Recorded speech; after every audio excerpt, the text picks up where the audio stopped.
மார்கழி மாதம் 25ஆம் பாசுரம். திருப்பாவை பாசுரம் 25. நீயோ ஒருவன், அன்னையர் இருவர்.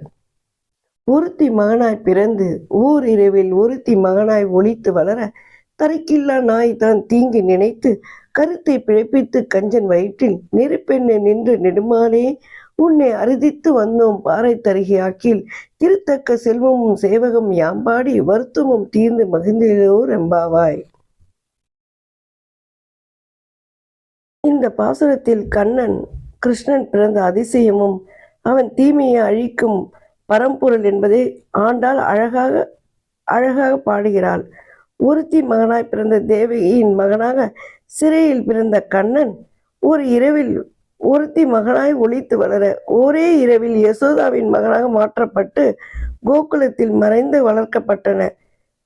அவனை அழிக்க முடியாமல் தீங்கு செய்ய எண்ணியவன் கம்சன் நெருப்பென்று நின்ற நெடுமாலை, கம்சனின் உள்ளத்தில் எப்போதும் நெருப்பு போல அச்சமாக நின்ற நெடுமால் கண்ணன் அவன் பரம்பொருள் தீமையை அழிக்க வந்தான்.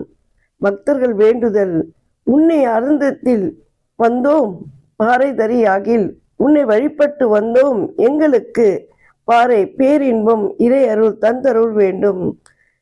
திருத்தக்க செல்வமும் சேவகம் நல்ல செல்வம் உன்னுடைய சேவையில் ஈடுபட பாக்கியம் வேண்டும். எல்லா துயரங்களும் நீங்கி பூரண ஆனந்தம் பெற வேண்டும். பாசுரத்தின் மெய்ய கருத்து, கண்ணன் மனித வடிவில் வந்து பரம்பொருள் தீமையை அழிக்கும் சக்தி பக்தர்களுக்கும் துயரநாசனம் இறுதி குறிக்கோள் பகவத் சேவையை ஆனந்தம். ஓம் நமோ நாராயணன்.